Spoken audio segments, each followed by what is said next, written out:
दरअसल दरअसल आजकल चर्चा का विषय बना हुआ है बंगाल का लोकसभा सीट है आसनसोल जिसका नाम।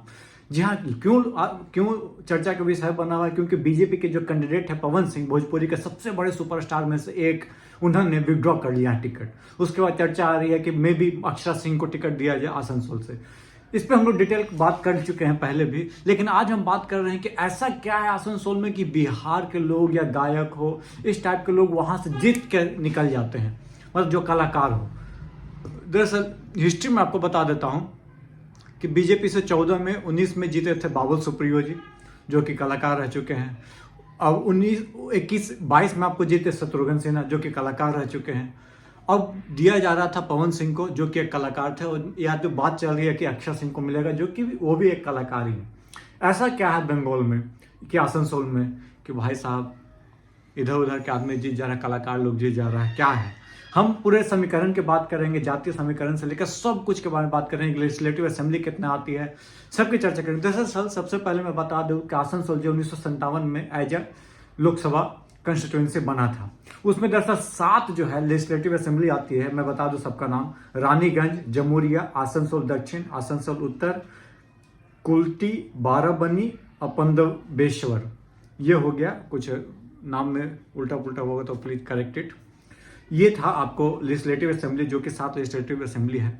मैं आपको बता दूं कि टोटल 17 लाख वोटर हैं आपको, जो कि 19 के लोकसभा चुनाव के अनुसार की बात किया जाए तो, जिसमें 22 के लोकसभा चुनाव के अनुसार बात किया जाए तो, जिसमें 11 लाख लोगों ने, 11,59,000 लोगों ने पार्टिसिपेट किया था। मतलब वोटर परसेंटेज टर्नआउट की बात करें तो 70 से 75% के अप्रॉक्स आ जाता है। वहीं पे बात करते हैं कि भाई लिटरेसी रेट, तो लिटरेसी रेट जो है सर बहुत अच्छा है, 70% से ज़्यादा लिटरेसी रेट है। अर्बन वोटर की बात किया जाए तो अर्बन वोटर जो है 80% से ज़्यादा है। वहीं पर रूरल वोटर 20% तक है। सबसे अब कास्टिज्म पे आ जाते हैं भाई, कास्टिज्म और क्या क्या यहाँ पे सबसे ज़्यादा क्या है, तो मैं आपको पता 36% जो है ना, कम से कम ये जो है नॉन बंगाली आदमी वहाँ पर रह रहा है। दरअसल वहाँ पे इंडस्ट्रियल इलाका बहुत ज़्यादा है, चाहे रेलवे हो, कोल माइनिंग हो, बहुत सारा चीज़ है, और झारखंड से लगे हुए हैं। रानीगंज ये सब तो आप लोग जानते ही होंगे। कोलकाता के बाद कहा जाता है कि मतलब कि एक तरह से हब है इंडस्ट्रियल इलाका का। वहीं पर बात करें जाए, एससी जो है 23% यहाँ पे है, 23.44, 2011 के सेंसस के अनुसार हम बात कर रहे हैं। और एसटी है 6.4%, मुस्लिम है 15%, जो मैंने आपको बता दिया। अब मैं बात करता हूँ कि भाई डिफरेंसेस कितने रहे हार जीत का, तो मैं बता दूं 2022 में जो आसनसोल में जो चुनाव हुआ था, बाबुल सुप्रियो को शिफ्ट करने के बाद टीएमसी के टिकट से लड़े थे शत्रुघ्न सिन्हा जी। वहीं पे अग्निमित्रा पॉल जी लड़े थे बीजेपी के टिकट से। तो शत्रुघ्न सिन्हा जी को 6.5 लाख वोट मिला था, 56% के अप्रॉक्स। वहीं पे अग्निमित्र पॉल को 3.5 लाख वोट मिला था, 30% के अप्रॉक्स वोट मिला थे उनको।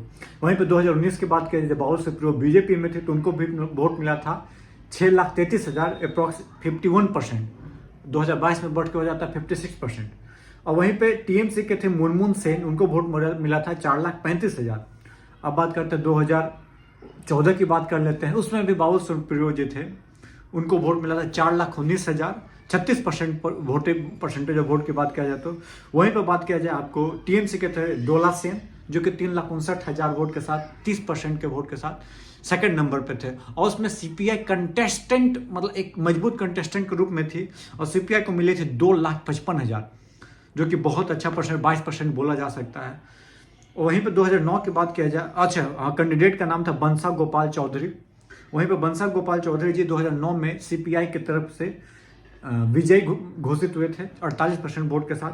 और मोलॉय घटक जो थे 3,62,000 के साथ TMC, all India Trinamool Congress के सेकंड नंबर पे। तो उसमें बीजेपी का कोई नामो निशान उतना नहीं, परसेंट 50,000, 60,000, 70,000 वोट था, उससे ज़्यादा कुछ नहीं था। ये था आसनसोल का, जो कि मैंने आपको गणित आपको समझाने की कोशिश की कि क्या गणित है। दरअसल नॉन बंगाली होने के कारण, 36% होने के कारण, और एसी एसटी 23% होने के कारण अच्छा चांस बनता है कि टीएमसी के अलावा भी कोई पार्टी जीत सकते। जैसे 9 में सीपीआई जीती, 14 में बीजेपी जीती, 19 में बीजेपी जीती, भले ही 22 में आपको टीएमसी जीत गया, बट परसेंटेज ऑफ चांस है। तो ये अब बात की जा रही है कि पवन सिंह ने विड्रॉ कर लिया। क्यों विड्रॉ किया, मैंने आपको बता दिया वीडियो में, उनके गाने के कारण, या उनको विड्रॉ करवाया गया कि उससे नफा नुकसान देखा गया बीजेपी। वहीं पे अब कहा जा रहा है कि अक्षरा सिंह जी भोजपुरी का कलाकार है, उनको कहीं टिकट मिलने के चांसेस हैं, पर आने वाला समय ही बताएगा कि टिकट किसको मिलता है। लेकिन हमारा ये यदि एपिसोड नंबर 8वां, जो कि मैंने बहुत सारे लोकसभा सीट को कवर किया, बिहार के 7 सीट, एक दिल्ली के नॉर्थ ईस्ट दिल्ली के जहां पर मनोज तिवारी खड़ा होते हैं, अब आसनसोल में हॉट सीट जो है उनको मैं कवर कर रहा हूँ। बिहार के तमाम 40 सीट पर हम लोग बात करेंगे बारी बार बारी में लेकर। अब बीच में अब महारैली का कवर कर मैं निकल गया था, उसके लिए लेट हो गया, 2-3 दिन नहीं आया होगा ये एपिसोड, तो उसके लिए क्षमा चाहते हैं। तब तक के लिए आप फोन से जुड़े रहिएगा। जय हिंद, जय भारत, जय बिहार दोस्तों।